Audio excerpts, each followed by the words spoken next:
What's up, everybody? It's the Black Car Guru. Now, in the late 80s to the early 90s, like 89 to 1990, DSM was formed. This was Diamond Star Motors, or a joint venture between, Chrysler and Mitsubishi. And what they did was basically manufacture vehicles for the North American market.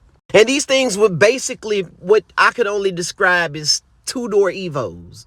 And they came with 4 trims with the first generation. They came with the Eclipse, the GS, the GST, and the infamous GSX, or basically a 4G63T powered all-wheel drive machine. Now, the second generation of the Eclipse is one of the most well-known Eclipses out there. This would also mark the last of the 4G63 powered Eclipses before we'll get to that later. But anyway, the second gen Eclipse also got the GSX treatment with the 4G63 and the all-wheel drive drivetrain. You may also recognize this is Paul Walker's car, or basically the intro car from Need for Speed Underground. Yeah, this thing is pretty infamous.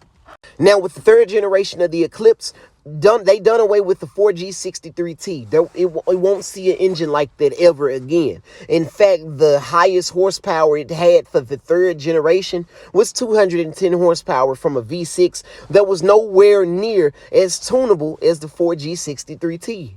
So a common swap for the third generation is the 6G75 from the fourth generation of the Eclipse. The fourth generation of the Eclipse would be the last Eclipse that they make before they decide to turn the Eclipse into a goddamn crossover. Now, for the fourth generation of the Eclipse, they decided to take certain styling cues, body-wise, from the second generation. But other than that, that's all they took.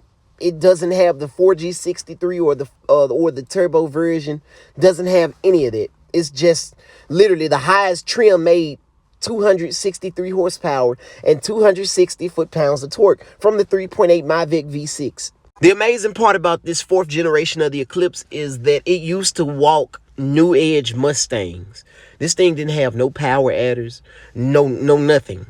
Then people started modifying these things, making anywhere from 400 to 450 wheel horsepower. And that's why they throw the 6G75 engines inside of the third generation. Add a Haltech ECU, 1,000cc injectors, forged rods and pistons, and you got a 500 to 550 wheel horsepower monster in the third gen Eclipse. I think I like the third gen better than the fourth gen. These things are actually appealing to look at. Fourth generation is horrible looking. Literally, the only reason I like the fourth generation Eclipse is because of Need for Speed Most Wanted. If you know, you know.